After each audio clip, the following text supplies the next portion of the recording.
Page number 40। Bharat के राष्ट्रपति का संस्कृत परिचय दीजिए और उसकी शक्तियों पर प्रकाश डालिए। ठीक है कि राष्ट्रपति के बारे में बताना है और उसके पास क्या क्या पावर है उसके बारे में हमें बताना है। तो सबसे पहले बात आती है राष्ट्रपति। संविधान के आर्टिकल 53 में कहा गया है कि संघ की कार्यपालिका शक्ति राष्ट्रपति में निहित होगी और वह इसका प्रयोग इस संविधान के अनुसार स्वयं या अपने अधीनस्थ अधिकारियों के द्वारा करेगा। इसने बताया गया है कि जो हमारे कॉन्स्टिट्यूशन में जो आर्टिकल 53 दी गई है वो हमारे राष्ट्रपति के लिए ही बनाई गई है। उसमें ये बताया गया है कि जो भी कार्यपालिका की शक्तियां हैं वो राष्ट्रपति के हाथ में होंगी और वह इसका उपयोग या तो स्वयं या फिर जो उसके नीचे जितने भी बंदे या जो भी मंत्री परिषद है उनके द्वारा उन कामों को करवा सकता है।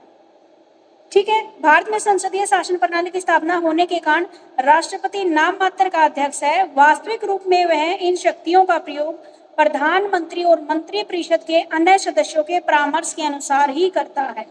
संविधान के 42वें संशोधन के अनुसार राष्ट्रपति को मंत्री परिषद की सलाह मानने के लिए बाध्य कर दिया गया है और हाल ही में महामहिम प्रणब मुखर्जी भारत के राष्ट्रपति निर्वाचित हुए हैं।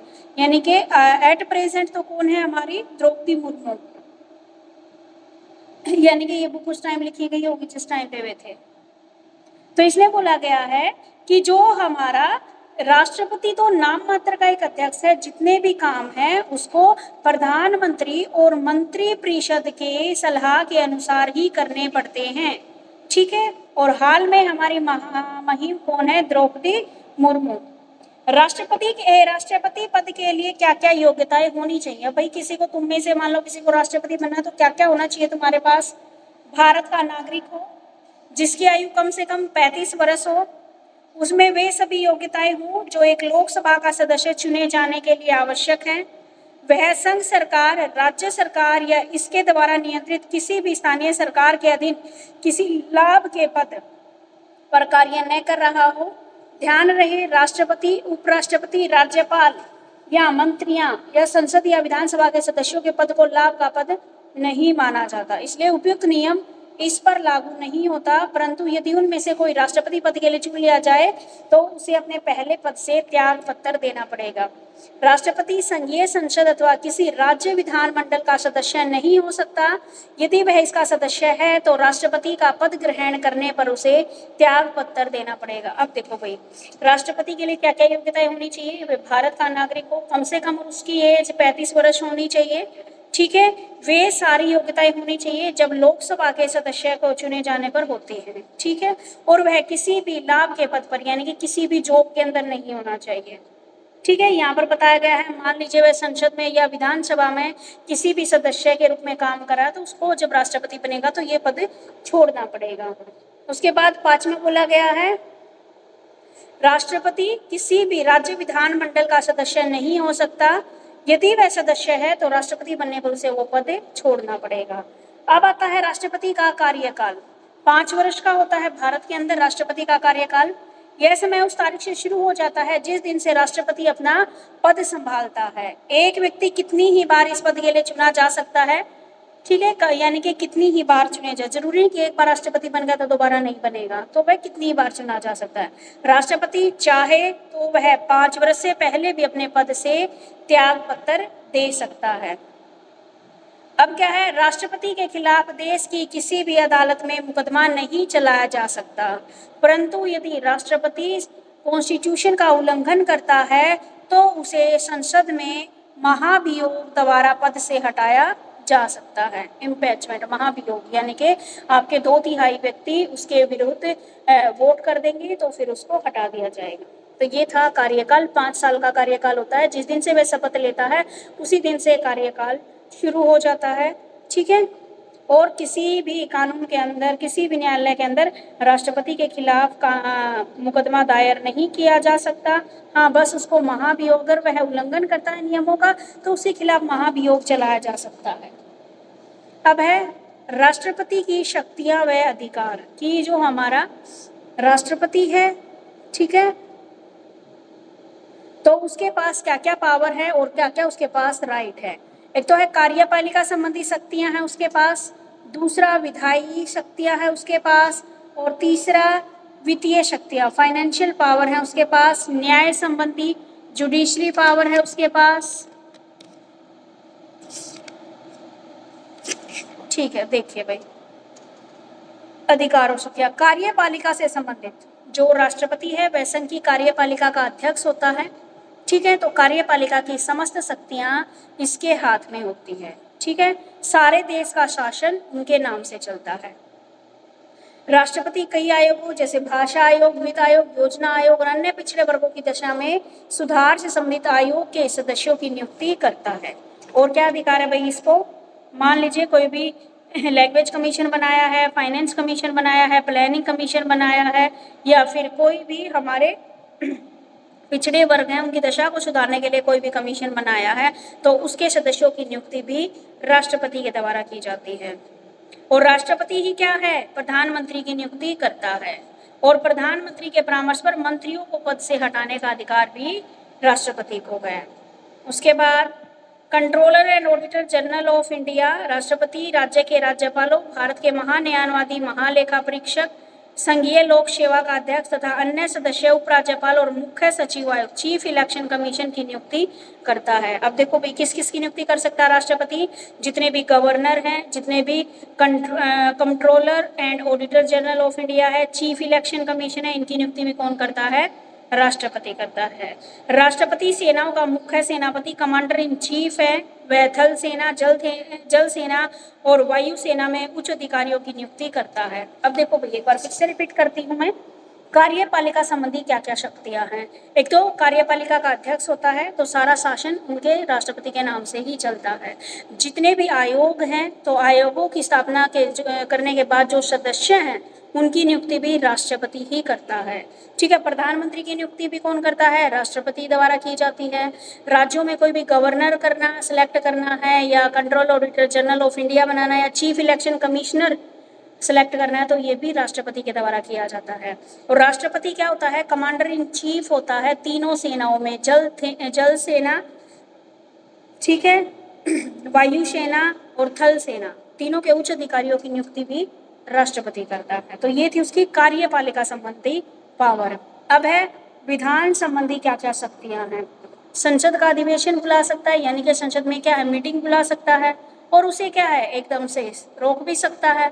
जब चाहे अधिवेशन बुला सकता है, और पहले अधिवेशन की अंतिम बैठक तथा दूसरे अधिवेशन के आरंभ होने के बीच का समय 6 महीने से अधिक नहीं होना चाहिए। तो कार्यकारी जो अधिवेशन बुला सकता है, यानी कि कमेटी बिठा सकता है, ठीक है, मन करे तब कमेटी को स्थगित भी कर सकता है, लेकिन आखिरी कमेटी में और पहले वाली जो मीटिंग होगी उसमें कम से कम 6 महीने से अधिक का समय नहीं होना चाहिए। राष्ट्रपति को क्या है? संसद के दोनों सदनों जैसे लोकसभा और राज्यसभा दोनों में बोलने का अधिकार है। ठीक है, यानी कि संसद का कोई भी काम है सबसे पहले राष्ट्रपति के भाषण से ही शुरू होता है। ठीक है, संसद का जो उद्घाटन है वह भी राष्ट्रपति के भाषण से ही शुरू होता है। थर्ड पॉइंट, राष्ट्रपति को प्रधानमंत्री की सिफारिश पर लोकसभा का निश्चित कार्यकाल समाप्त होने से पहले उसे भंग करने और नए चुनाव करवाने का अधिकार है। राष्ट्रपति राज्यसभा में 12 ऐसे सदस्यों को मनोनीत करता है जो साहित्य, कला, विज्ञान व समाज सेवा आदि के क्षेत्र में प्रसिद्धि प्राप्त कर चुके हैं।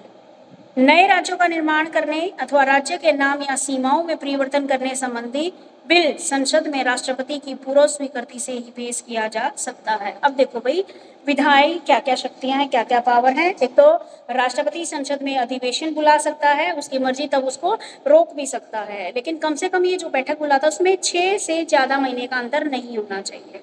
दोनों सदनों को इकट्ठा कर सकता है, और जब भी संसद की कार्यवाही शुरू होती है तो उससे पहले राष्ट्रपति का भाषण होता है। ठीक है, सबसे पहले राष्ट्रपति का भाषण होता है। तो राष्ट्रपति क्या है? प्रधानमंत्री की सिफारिश पर लोकसभा को भंग भी कर सकता है। ठीक है, और नए चुनाव का भी अधिकार देता है, नए चुनाव कराने का भी उसको अधिकार है। राष्ट्रपति क्या है? राज्यसभा में 12 अपनी तरफ से सदस्यों को मनोनीत कर सकता है जिन्होंने क्या है, साहित्य, कला, विज्ञान, समाज सेवा आदि में प्रसिद्धि प्राप्त की है। नए राज्यों का निर्माण करना है, राज्यों के नाम या सीमाओं में कोई परिवर्तन करना है तो राष्ट्रपति की पूर्व स्वीकृति से ही पेश किया जा सकता है। कोई नया राज्य, न्यू स्टेट बनाना है या किसी पुराने स्टेट के नाम में कोई चेंज करना है तो ये क्या है, आपके राष्ट्रपति की स्वीकृति से पहले उसकी अनुमति लेनी पड़ती है, तभी कर सकते हैं। तो ये थी उसकी विधायी शक्तियाँ। अब है उसकी वित्तीय शक्तियाँ। फाइनेंशियल पावर कैसी है, यानी कि वित्तीय वर्ष आरंभ होने से पहले राष्ट्रपति संसद के सामने एनुअल बजट पेश करवाता है। ठीक है, एनुअल बजट पेश करवाता है। धन बिल संसद में राष्ट्रपति की पूर्व अनुमति पर ही पेश किया जाता है, यानी कि मनी जो बिल है वो भी राष्ट्रपति की अनुमति से ही पेश किया जाता है। कॉन्टीजेंसी फंड पर राष्ट्रपति का पूरा कंट्रोल रहता है, यानी कि आकस्मिक निधि, यानी कि अचानक कोई काम पड़ जाए, अचानक कोई त्रासदी आ जाए, अचानक कोई भी भूकंप, बाढ़ या जैसे अभी हमारी पेंडेमिक भी हुआ था, तो ऐसी सिचुएशन में या वॉर की सिचुएशन आ जाए तो उसका जो फंड है उसके ऊपर राष्ट्रपति का पूरा कंट्रोल है और वह राज्य के किसी भी आवश्यक कार्य के लिए इस धन को खर्च करने की स्वीकृति दे सकता है। आयकर और पटसन निर्यात से जो आय होती है उसका संबंधित राज्यों में उचित बंटवारा भी राष्ट्रपति ही करता है। राष्ट्रपति फाइनेंस कमीशन की नियुक्ति करता है। फाइनेंशियल पावर में देखो भाई, बजट पेश करवाना। दूसरी बात, कॉन्टीजेंसी फंड पर राष्ट्रपति का पूरा नियंत्रण रहता है। ठीक है, तो वह राज्यों के अकॉर्डिंग जब भी खर्चा है उसको बंटवा देता है। इनकम टैक्स से और पटसन एक्सपोर्ट से जो भी आय होती है उसका उचित बंटवारा राज्यों के अंदर राष्ट्रपति के द्वारा ही किया जाता है। फाइनेंस कमीशन की नियुक्ति भी कौन करता है, यही करता है राष्ट्रपति। ठीक है, उसके बाद है न्याय संबंधी शक्तियाँ। क्या क्या शक्तियाँ भाई न्याय से रिलेटेड, जो भी आपका सुप्रीम कोर्ट है और हाई कोर्ट है उसके जजेस व मुख्य न्यायाधीशों की नियुक्ति भी राष्ट्रपति द्वारा ही की जाती है। अपराधियों को की सजा को कम करने अथवा क्षमा करने का अधिकार भी किसके पास है, राष्ट्रपति को है। ठीक है, राष्ट्रपति की संकटकालीन शक्तियां क्या क्या हैं। राष्ट्रपति की बहुत महत्वपूर्ण संकटकालीन शक्तियां भी है। संकट काल में शासन संबंधी समस्त शक्तियां राष्ट्रपति को हाथों में होती हैं और भारत का जो ढांचा है एकात्मक में बदल जाता है। राष्ट्रपति को संकट काल घोषणा का वर्णन अनुच्छेद 352 और 360 में किया गया कि यानी कि इमरजेंसी पावर भी उसके पास है। अगर इमरजेंसी में कोई डिसीजन लेना पड़ जाए तो उसको पूरे देश में से कोई नहीं नकार सकता। तो ये थी हमारी राष्ट्रपति क्या होता है, राष्ट्रपति की क्या योग्यताएं होती है और उसकी क्या क्या पावर है। ठीक है, अंडरस्टैंड एवरीवन, समझ में आया?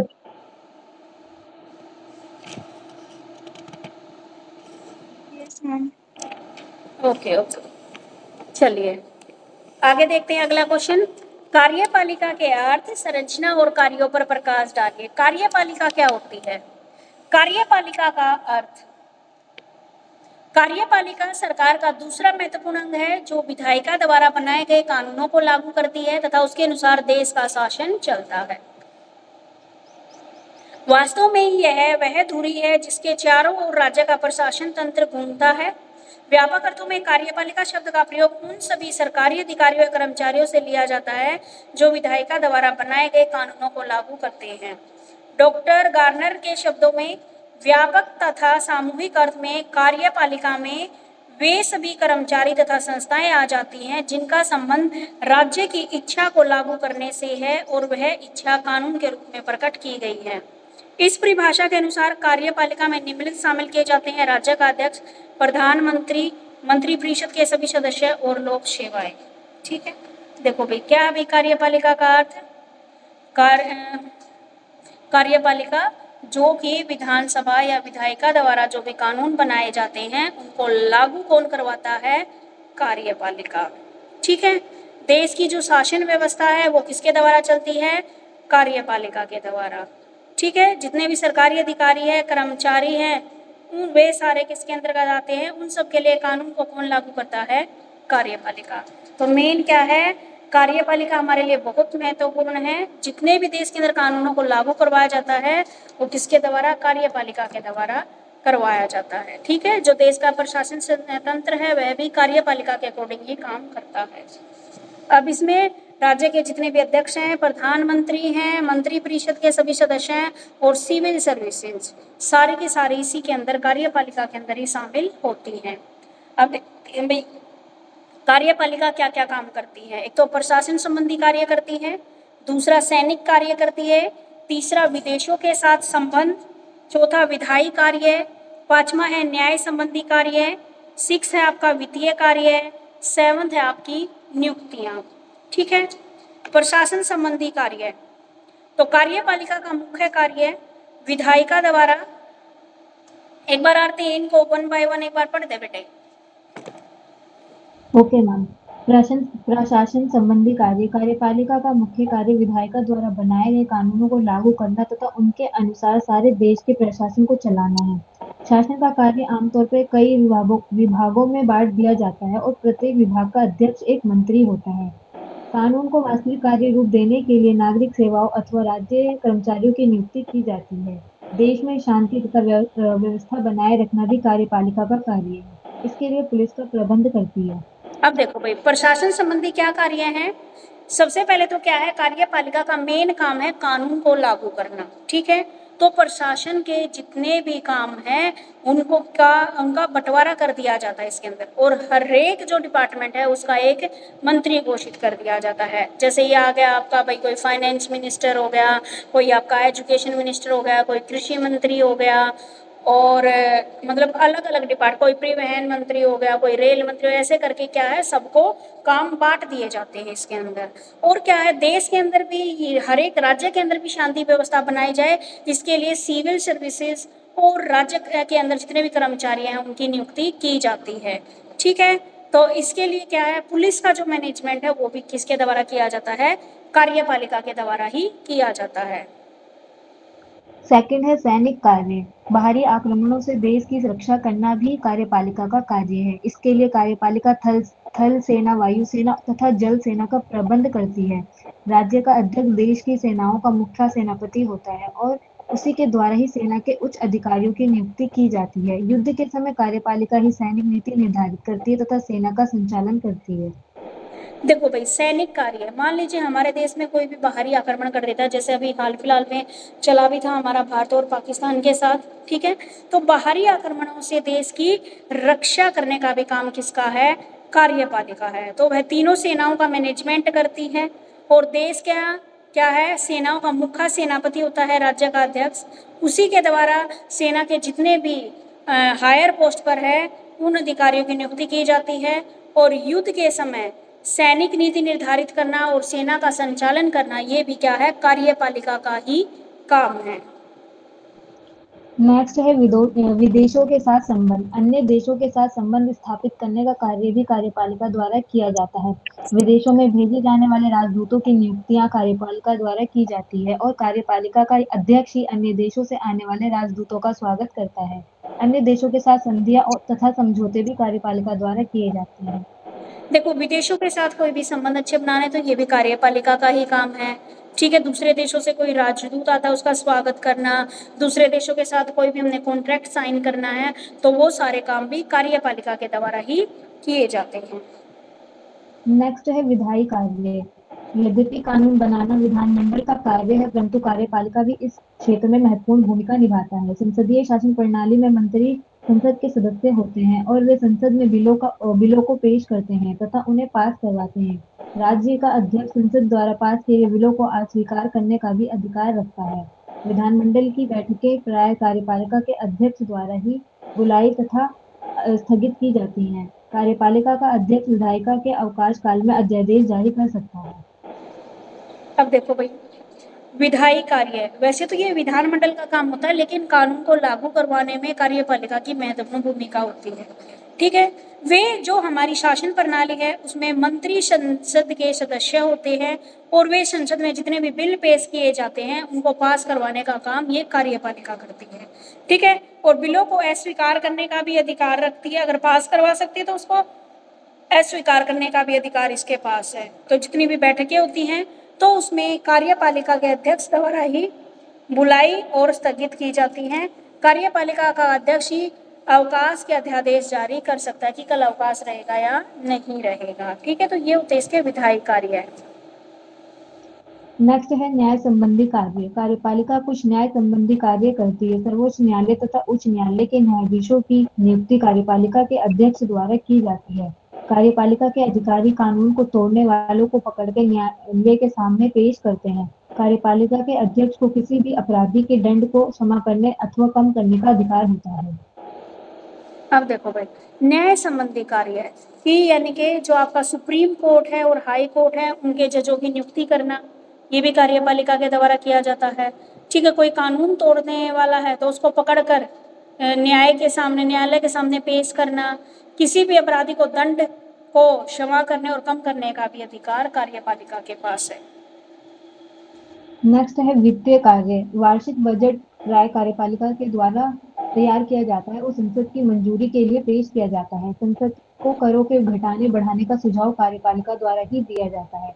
करों की वसूली तथा कर खर्च आदि भी कार्यपालिका करती है। अब देखो, बजट पेश करना वो भी कार्यपालिका के द्वारा ही तैयार किया जाता है। संसद में क्या है, उस चीज को मंजूरी दिलाना भी कार्यपालिका का काम है कि भाई कहाँ पर हमें खर्चा घटाना है, कहाँ पर बढ़ाना है, ये भी कार्यपालिका के द्वारा ही तैयार किया जाता है। टैक्सेस को किस प्रकार वसूल करना है और जो भी खर्चे हैं वो सारे काम कार्यपालिका के द्वारा ही किए जाते हैं। नियुक्तियां, नियुक्तियों में क्या है, राज्य के शासन को चलाने के लिए बड़ी बड़ी नियुक्तियां भी, ठीक है, वो कार्यपालिका के द्वारा ही की जाती है। जैसे भारत के राष्ट्रपति एवं अन्य सेवा आयोग के अध्यक्ष अन्य सदस्यों की नियुक्ति करता है, जिन्हें अन्य सरकारी कर्मचारियों की नियुक्ति की सिफारिश करने का अधिकार दिया जाता है। कई देशों, भारत तथा इंग्लैंड में कार्यपालिका के अध्यक्ष को प्रमुख व्यक्ति की उपाधियां तथा सम्मान से सुशोभित करने का अधिकार प्राप्त है। ठीक है, तो राष्ट्रपति की नियुक्ति करता है, साथ में ही जो सरकारी कर्मचारी हैं उनकी नियुक्ति करता है, और देश के अंदर प्रमुख व्यक्तियों की उपाधियों और सम्मान प्राप्त करने का अधिकार भी इसको प्राप्त है। उसके बाद ये समझ में आ गया कार्यपालिका का अर्थ, संरचना और कार्य। Yes ma'am. ठीक है, तो आगे देखिए, संघीय मंत्रिपरिषद के गठन एवं उसकी शक्तियों का वर्णन कीजिए। ठीक है, 1 बाय 1 करके पढ़ दो। भारत में संस्थागत शासन प्रणाली लागू की गई है। सैद्धांतिक रूप से संविधान द्वारा समस्त कार्यपालिका शक्ति राष्ट्रपति में निहित की गई है, किंतु यथार्थ में कार्यपालिका की समस्त शक्तियां मंत्रिपरिषद में निहित है। व्यवहारिक रूप से मंत्रिपरिषद ही शासन की समस्त शक्तियों का प्रयोग करती है। भारतीय संविधान के अनुच्छेद 74 के अनुसार राष्ट्रपति को उसके कार्यों के संपादन में सहायता एवं परामर्श देने के लिए एक मंत्रिपरिषद होगी, जिसका मुख्य प्रधानमंत्री होगा। 44वें संविधान संशोधन अधिनियम 1978 के अंतर्गत ये व्यवस्था की गई कि राष्ट्रपति मंत्रिपरिषद द्वारा दी गई सलाह पे मंत्रिपरिषद को पुनः विचार करने के लिए कह सकता है, किंतु वह मंत्रिपरिषद द्वारा पुनः दी गई सलाह को मानने से इनकार नहीं कर सकता। देखो भाई, क्या बताया गया है, मंत्रिपरिषद गठन और उसकी शक्तियों का वर्णन। इसमें मंत्रिपरिषद का गठन कैसे होता है और उनके पास क्या क्या पावर है। तो जो हमारी शासन व्यवस्था है वो किसके अंदर काम कर रही है, हमारी कार्यपालिका उसके सारे काम कर रही है। ठीक है, तो समस्त कार्यपालिका की जो शक्तियां हैं वो राष्ट्रपति के पास ही निहित है। ठीक है, तो सबसे पहले राष्ट्रपति क्या करता है, अपने मंत्रिपरिषद की स्थापना करता है। तो भारतीय संविधान की जो अनुच्छेद 74 है उसके अनुसार राष्ट्रपति को उसके कार्यों के संपादन में सहायता और परामर्श लेने के लिए एक मंत्रिपरिषद की आवश्यकता होगी और जिसका मुखिया प्रधानमंत्री होगा। तो 1978 के अंतर्गत राष्ट्रपति मंत्रिपरिषद द्वारा दी गई सलाह पर मंत्रिपरिषद का पुनः विचार करने के लिए कह सकते हैं इनके क्या कर सकता है। 1978 के अंतर्गत ये बताया गया कि ऐसा सिस्टम है कि सबसे पहले तो मंत्रिपरिषद की स्थापना करेगा और उसी के सलाह और मशवरे के आधार पर मंत्रिपरिषद और अपने सलाह को मान यानी कि उन्हीं से परामर्श लेगा कोई भी काम करने से पहले, और अगर उसने कोई विचार बना लिया है तो उसको करना या उनकी सलाह को मानना या ना मानना ये इसके ऊपर निर्भर करता है। ठीक है,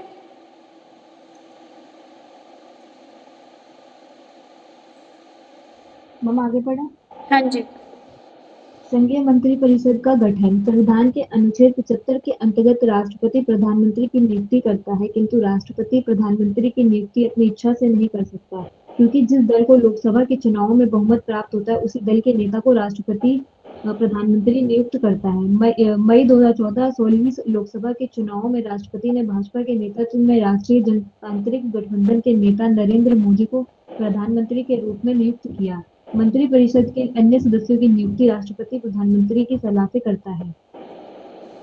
देखो भाई, मंत्रिपरिषद का गठन कैसे करता है भाई? ये राष्ट्रपति प्रधानमंत्री की नियुक्ति अपनी इच्छा से नहीं कर सकता, ठीक है। उसको क्या करना पड़ता है?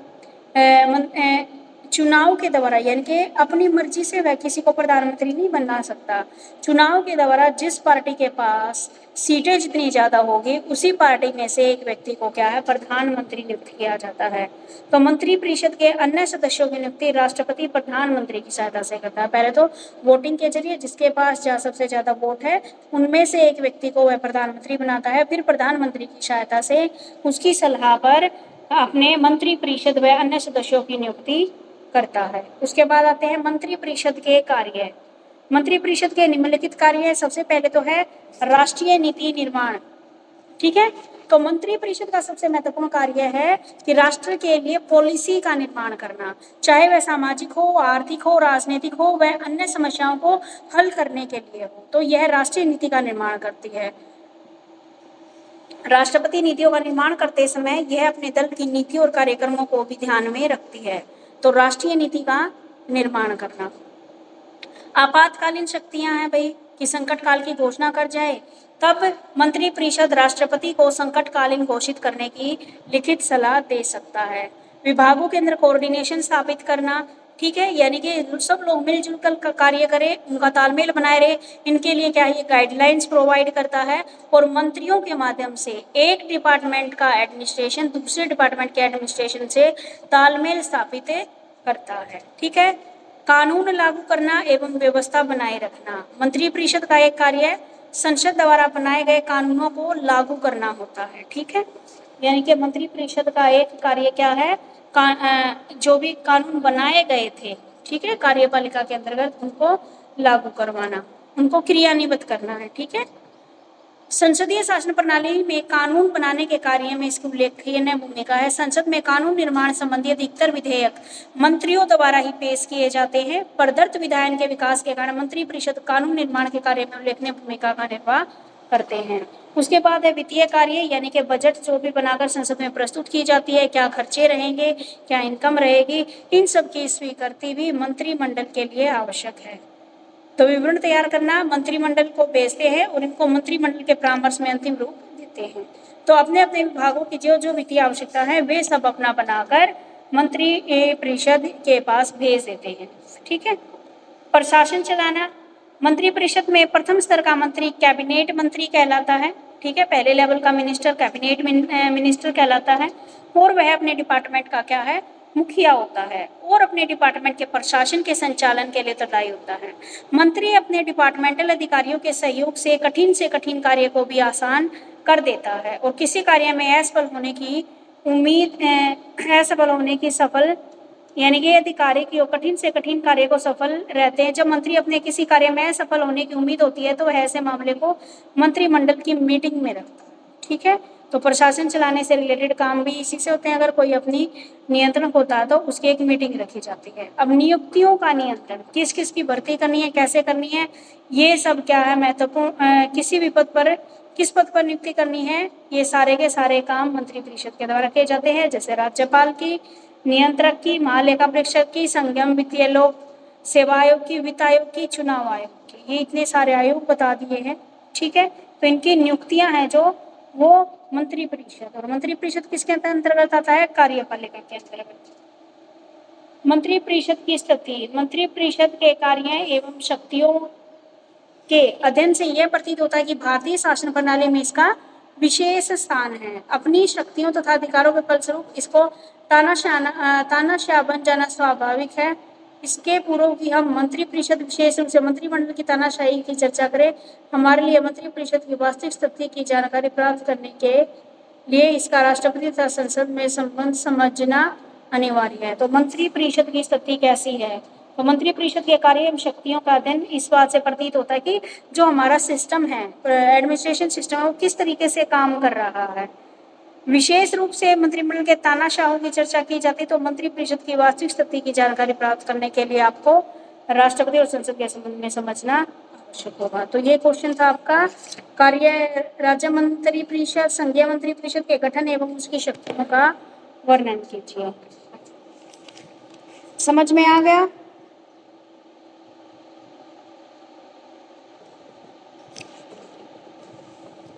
यस मैम, थोड़ा थोड़ा समझ आ गया। थोड़ा मैम ये जो मंत्री परिषद वर्ड यूज किया है, ये क्या प्रधानमंत्री के लिए यूज किया है? नहीं, मंत्री परिषद में खाली प्रधानमंत्री नहीं आता बेटा, बाकी सारे वे आ गए, लेकिन इसका जो मुखिया होता है ना वो प्रधानमंत्री होता है। जैसे कार्यपालिका का मुखिया कौन होता है? राष्ट्रपति होता है। तो यहाँ पर इसका मुखिया कौन है? आपका प्रधानमंत्री है। तो ये अकेला डिसीजन नहीं ले रहा, ये पूरा मंत्री परिषद की उसको सलाह लेनी पड़ती है पहले। Okay ma'am.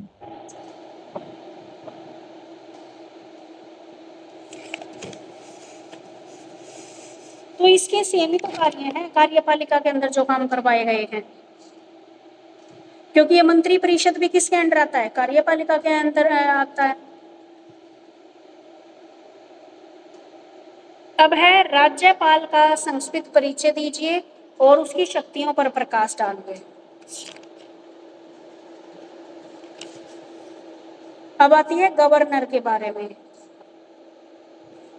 बस 2 क्वेश्चन और करवाऊंगी, एक कंट्रोलर ऑडिटर जनरल वाला और एक ये राज्यपाल वाला।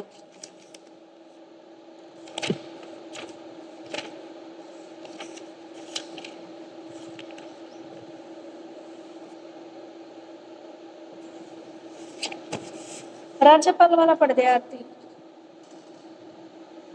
Okay ma'am. राज्यपाल संविधान के अनुच्छेद 153 में कहा गया कि प्रत्येक राज्य के लिए एक राज्यपाल होगा, परंतु एक ही व्यक्ति 2 अथवा अधिक राज्यों का भी राज्यपाल हो सकता है।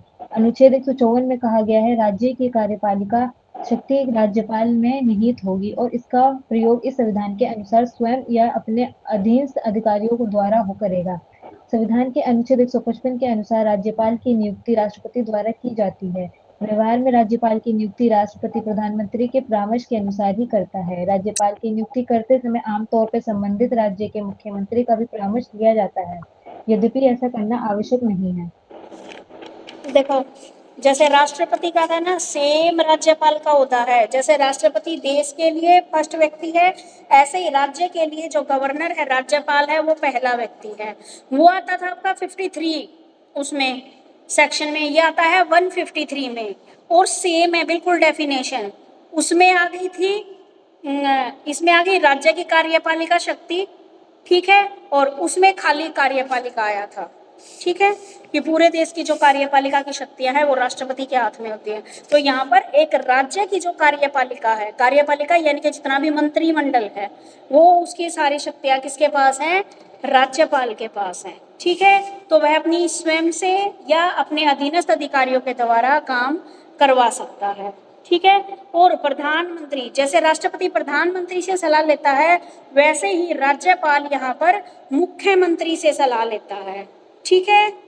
इसकी जो योग्यताएं हैं वो भी सेम मिलेंगी कि भारत का नागरिक हो, 35 साल का हो, कि संसद के किसी भी विधानमंडल का सदस्य ना हो, अगर हो तो उसको पद छोड़ना पड़ेगा, राज्य सरकार के अधीन कोई भी प्रॉफिट वाले पद पर काम ना कर रहा हो, किसी भी न्यायालय द्वारा दिवालिया या अपराधी घोषित न किया गया हो।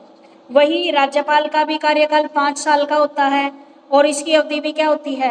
5 साल का होता है। 5 साल जिस दिन से शपथ लेता है उसी दिन से शुरू हो जाते हैं, बीच में ये कभी भी त्याग पत्र दे सकता है, ठीक है।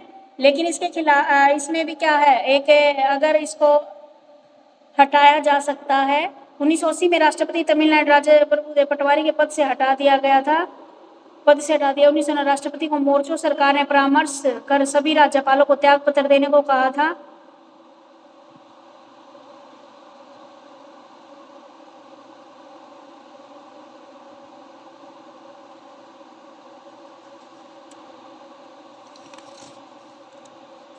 यानी कि क्या है,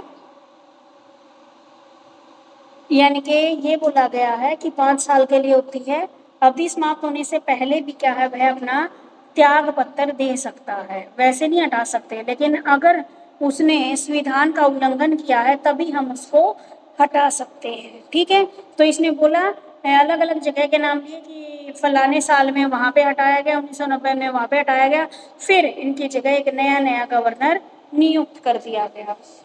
और राज्यपाल कभी भी उसी स्टेट का नहीं होता। ठीक है, राज्यपाल दूसरी स्टेट का होता है। जैसे हरियाणा है तो हरियाणा में हरियाणा का व्यक्ति गवर्नर नहीं बनेगा, कोई दूसरी स्टेट का बनेगा। जैसे हमारे यहाँ पे तमिलनाडु के हैं वो यहाँ पर क्या है, राज्यपाल। राज्यपाल के पास क्या क्या अधिकारियां हैं, वही सेम जो राष्ट्रपति के पास थी। कार्यपालिका शक्तियां हैं, विधायी शक्तियां हैं, फाइनेंशियल पावर है। ठीक है, सबसे पहले एग्जीक्यूटिव पावर कार्यपालिका की शक्तियां हैं, लेजिस्लेटिव विधायी शक्तियां हैं, फाइनेंशियल वित्तीय शक्तियां हैं, जुडिशियल पावर है और डिस्क्रिमिनेंसी पावर है, सब विवेक अधिकार है।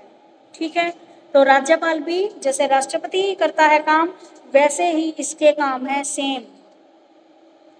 यानी कि राष्ट्रपति तो पूरे देश की कार्यपालिका को देखता है और ये राज्य सरकार का की मुख्य कार्यपालिका का अधिकारी होता है। ठीक है, पढ़ बेटा एक बार कार्यपालिका की शक्तियां।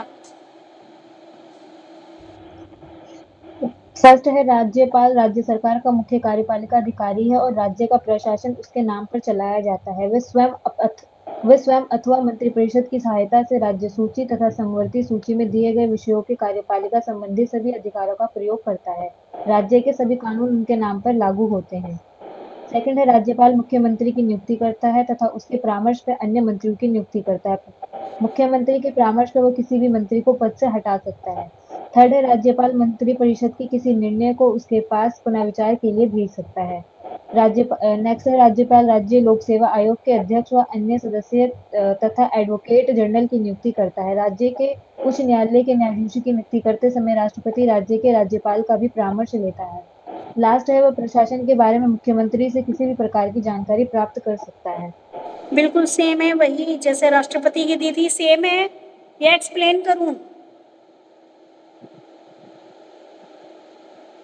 नहीं मैं बोल रही हूँ, है ना, सेम है ना, बस राष्ट्रपति की जगह राज्यपाल आ गया और वहां पर कार्यपालिका की जगह राज्य की कार्यपालिका आ गया बस।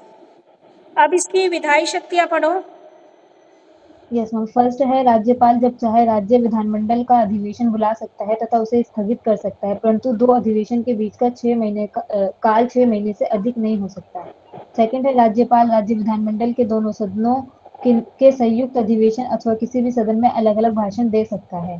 थर्ड है राज्यपाल को विधायिका का निश्चित कार्यकाल समाप्त होने से पहले उसे भंग करने तथा उसके दोबारा चुनाव कराने का अधिकार है। फोर्थ, विधानसभा में कोई भी धन संबंधी बिल राज्यपाल की पूर्ण स्वीकृति से बिना पेश नहीं किया जा सकता।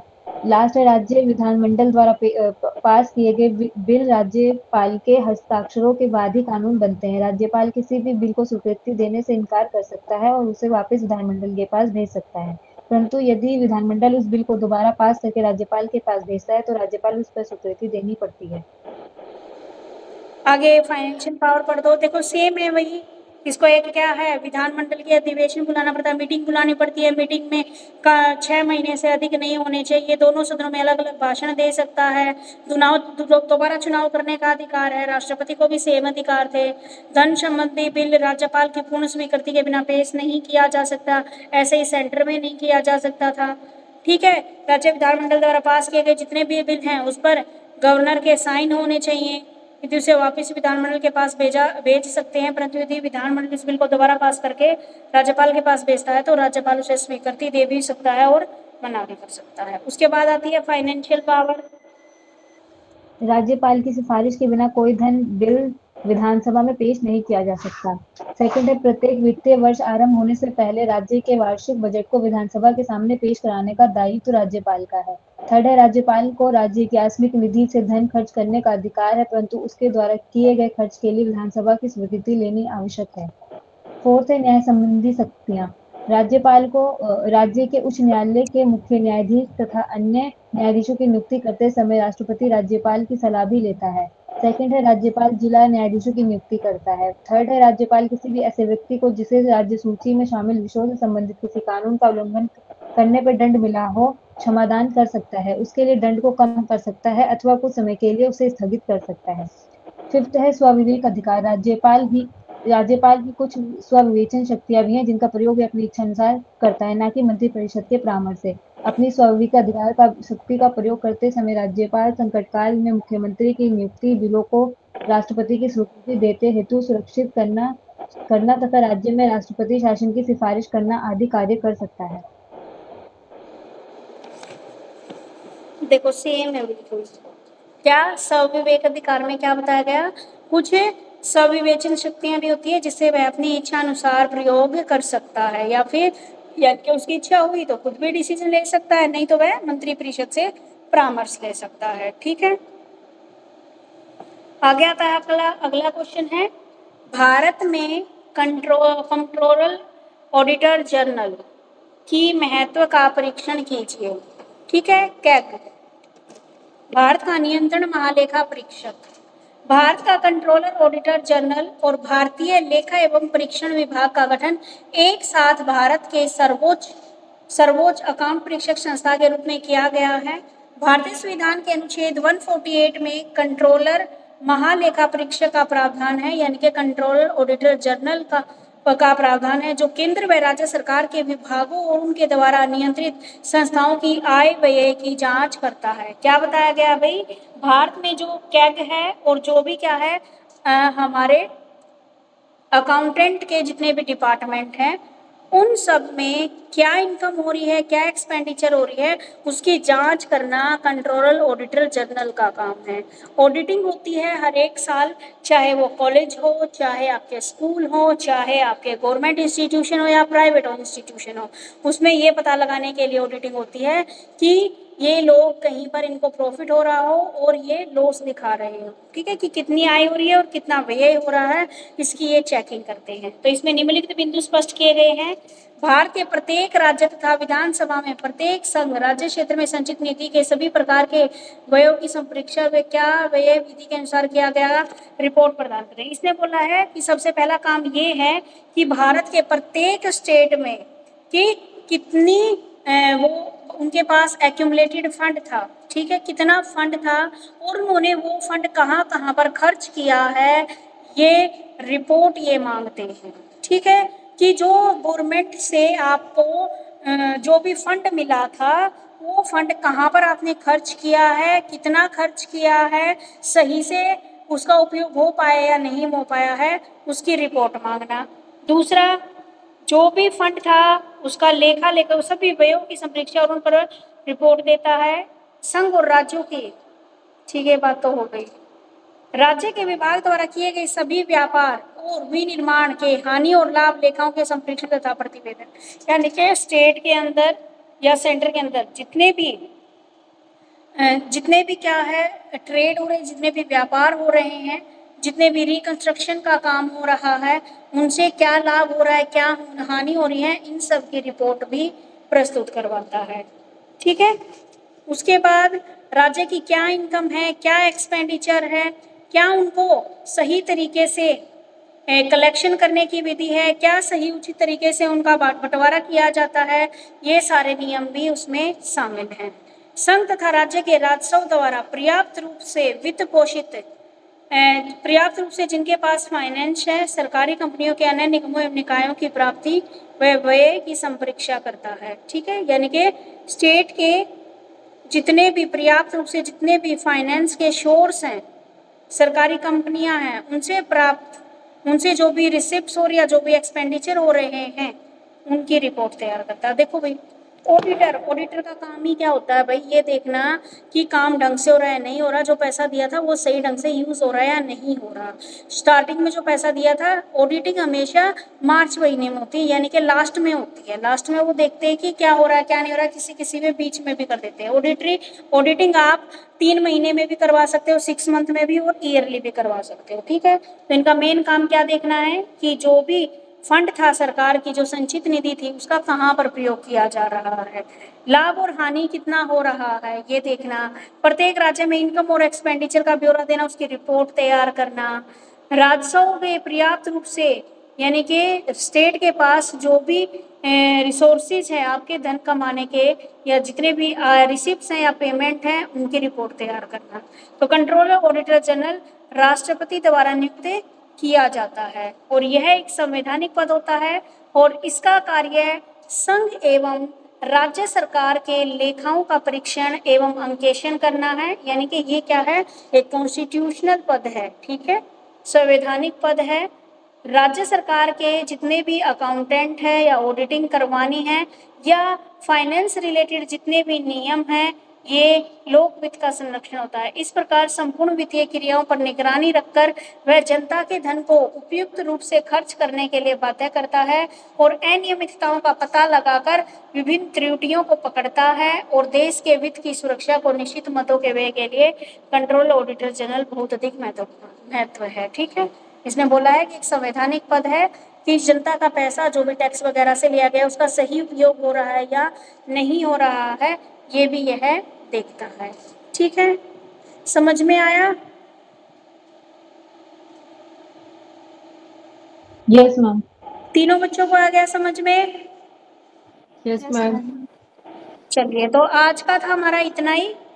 ये है जो हमारा democracy, party system and electoral policy, ये हम कल करेंगे। अभी 2-3 शॉर्ट क्वेश्चन आंसर देख लेते हैं। शॉर्ट क्वेश्चन आंसर भी बेटा साथ साथ लर्न कर लिया करो।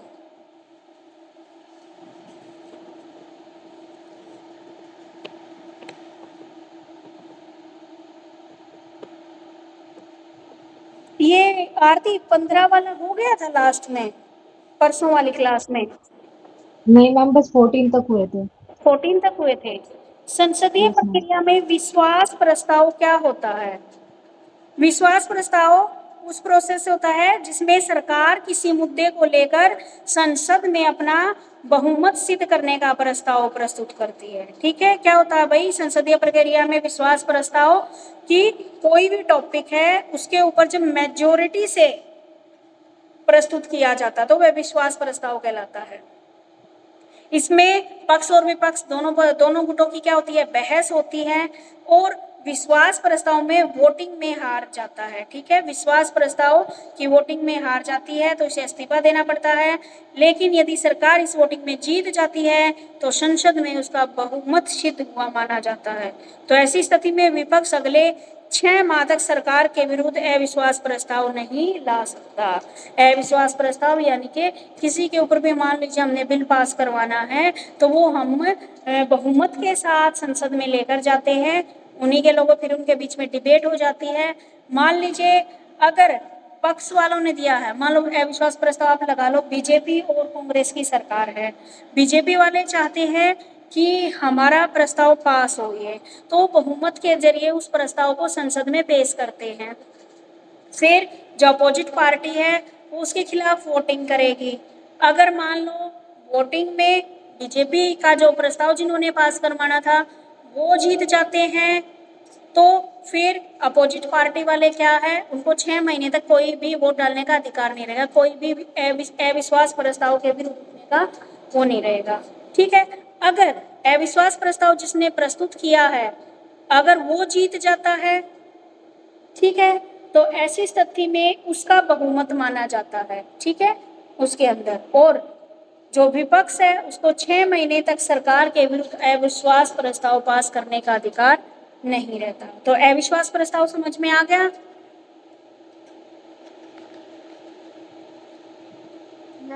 Yes ma'am. संसदीय प्रक्रिया में अविश्वास प्रस्ताव क्या होता है? ये तो सेम क्वेश्चन आ गया। मैम फर्स्ट वाला विश्वास है और सेकंड वाला अविश्वास है।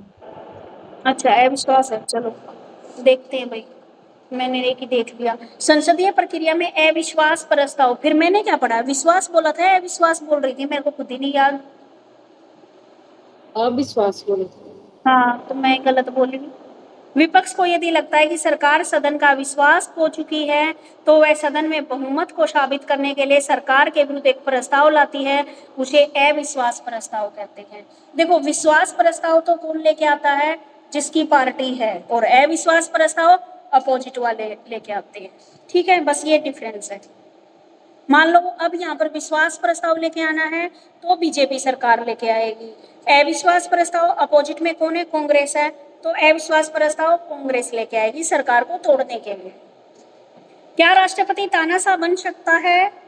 नहीं, राष्ट्रपति तानाशाह नहीं बन सकता, क्योंकि भारत में क्या है, डेमोक्रेटिक एडमिनिस्ट्रेशन सिस्टम है, ठीक है। तो वहां पर उसका तानाशाह बनने का तो बात ही नहीं चलता। अगर वो ऐसा करेगा तो महाभियोग प्रक्रिया द्वारा उसे पद से हटाया जा सकता है। आगे है, राज्यसभा में मनोनयन के क्या मापदंड है? यानी कि राज्यसभा में कोई भी व्यक्ति सदस्य बने तो उसके क्या क्या नियम हैं, क्या क्या योग्यताएं हैं, वो पूछा है। उम्मीदवार भारत का नागरिक हो, 30 वर्ष से कम न हो, विधानसभा में कम से कम 10 सदस्यों द्वारा प्रस्तावित हो, भारतीय राज्य सरकार के अधीन किसी सरकारी पद पर काम न करता हो, वह पागल या दिवालिया न हो।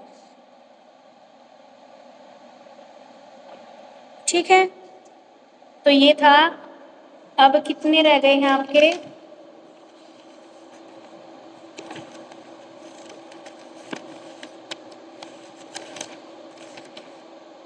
फोर्टी 47 है अभी तो हम 18 तक ही हुए हैं हमारे। योजना आयोग अभी करवाऊं या कल करवा दूं?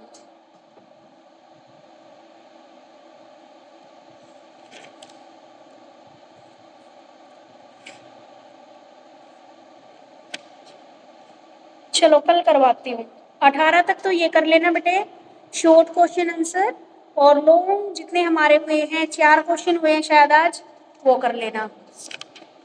कौन कौन सा किया था? एक तो राष्ट्रपति के बारे में, पूरा राष्ट्रपति के पास क्या क्या अधिकार है, क्या क्या वे हैं, फिर कार्यपालिका का अर्थ, उसकी संरचना और कार्य, फिर आपका एक था आपका राज्यपाल से रिलेटेड क्वेश्चन, एक था आपका संघीय मंत्री परिषद का गठन किस प्रकार होता है, ये वाला, और एक था कंट्रोलर ऑडिटर जनरल वाला।